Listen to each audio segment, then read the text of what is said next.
Imagina que vols pintar una de les parets de la teva habitació. Per saber quants litres de pintura necessitaràs, hauràs de mesurar els metres que fa la paret d'amplada i els que en fa d'altura.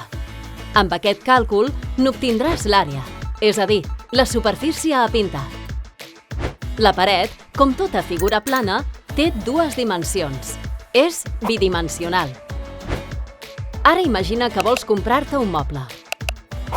Per assegurar-te que el moble encaixa bé a la teva habitació, hauràs de saber quin volum té, medint-ne l'amplada, l'altura i la profunditat. El moble, com tota figura volumètrica, té 3 dimensions. És tridimensional. A més, podem convertir una figura plana bidimensional